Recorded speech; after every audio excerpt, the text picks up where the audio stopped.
I keep meeting my birth mom, but she doesn't know it's me. I always knew I was adopted. My parents, the ones who raised me, never hid that from me. They wanted me to grow up with the truth, not with secrets. And because of that, I've lived my whole life with this strange mix of gratitude and wonder. Gratitude for the love I was given, wonder about where I came from. But there was always one thing tethering me to my beginnings: a letter. I still remember the first time my mom handed it to me, saying it was from the young girl who gave you life. The paper was folded so many times it was nearly falling apart. The handwriting was messy, uneven, the kind of handwriting you'd expect from someone barely into her teens. And the words, God, the words. She wrote, "I'm sorry I can't be your mommy, but I hope you're happy." She was 14 when she wrote that, a child herself, and yet she thought about me, about my happiness. I carried that letter through the years like a secret heartbeat, proof that even though she let me go, she still loved me. For years, she was just a ghost in my mind. And then, by chance, by luck, by whatever you want to call it, I found her. She was working at this small restaurant, the kind of place where the lights are warm, the booths squeak when you slide in, and the air smells like fried onions and coffee that's been sitting too long. I'll never forget the first time I saw her. My breath caught. I recognized nothing specific, no feature, no gesture, but somehow I just knew. I started going back, driving 2 hours, sometimes twice a week, just to sit there and eat pie or drink coffee while she worked. She didn't know who I was. To her, I was just another customer, one who showed up often enough to be familiar. She'd smile, ask if I wanted a refill, sometimes toss in a honey or sweetheart without thinking. But those little words, God, they hit me like a punch in the chest. Because I'd wonder, would she have called me that if she'd raised me? For 3 months, I lived like that, watching, waiting, talking to her in fragments, laughing at her jokes, memorizing her smile, and all the while carrying the weight of what I hadn't said. Finally, I couldn't hold it anymore. One night when the restaurant was closing, I waited outside. My heart was racing, palms sweating, every possible way of saying it tumbling around in my head until I couldn't think straight. When she came out, she smiled, said hi, and I blurted out that I had something serious to tell her. I apologized for keeping it from her, and then I handed her the letter. She didn't even need me to finish. The second her eyes landed on it, she broke. She screamed and sobbed all at once, her body folding into mine. I barely got out the words, "I'm your son," before she was clutching me like I'd been gone for centuries. She pulled back, shaking, tears streaming down her face, and asked, "Is it okay if I hug you?" That question shattered me, because after all these years, after giving me away, she still wanted to be sure she wasn't crossing a boundary. I held onto her as tightly as I could and told her of course.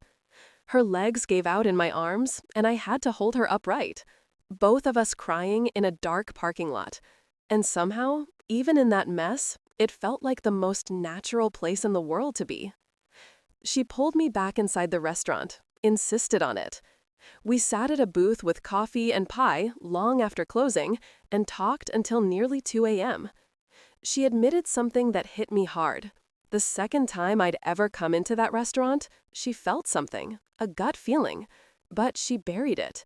Because years ago, she used to see kids who looked like me and convince herself they were me, and she'd break down in public. It destroyed her hope, her peace. She couldn't do it again. So when I showed up, she forced herself not to believe it. We talked about my biological dad, how he didn't want me adopted, how much they had both struggled as children themselves, teenagers who had to let go of a baby they desperately wanted but couldn't keep. She told me he carried the grief for years, unable to leave anything behind for me because that would mean accepting I might never come back. And all she wanted to know, all she begged me to tell her, was I happy? Did they take care of me? Did I have a good life? I told her yes. I told her thank you. and she cried so hard she could barely breathe.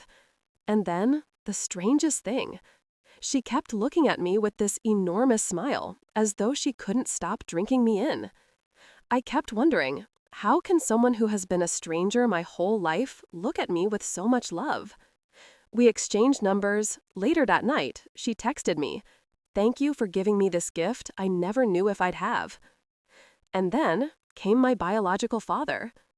That meeting was different, scarier, because I knew nothing about him. My bio mom came with me, waiting in a park until he arrived. And when he did, he was already crying, tears streaming down his face before I even said a word. He pulled me into the biggest bear hug of my life, crying into my shoulder, repeating, "I love you, I love you, I love you." He thanked God, over and over. And then he handed me gifts. A teddy bear holding a frame, him, 15 years old, in the hospital, cradling me for the first time. And a journal, a thick, worn journal filled with letters he had written to me over the years.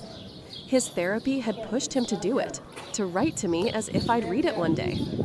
Pages about finding out my mom was pregnant. Pages about the moment they gave me up. Pages about the ache of holding her and then letting her go.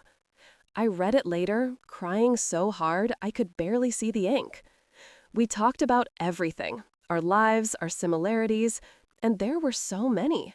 The way we both love mangoes, the way we both love hiking, rock music, swimming, the little threads of connection that made me realize blood doesn't lie. When I told him my life was good, that they'd made the right choice, he almost collapsed with relief. He said that was all he'd ever wanted to know, that I was happy. Now, my adoptive parents know everything, and they support me fully. They cried when I told them how my biological parents reacted. My dad said he was proud of me. My mom said she was happy. And both of them reminded me, do this for you. We know how much you love us. You've always been ours, but you deserve this piece of your story too. And they're right. So now, I stand here with two sets of parents, one who raised me, one who gave me life. And I feel lucky beyond words. Lucky to be loved by all of them, lucky to have found answers, lucky to have found the missing pieces of myself. Still, I keep asking myself this, and maybe you can help me answer it. Is family something we're born into, something that raises us, or is it something even bigger, the bond that survives time, distance, and silence, only to find us again when we're ready?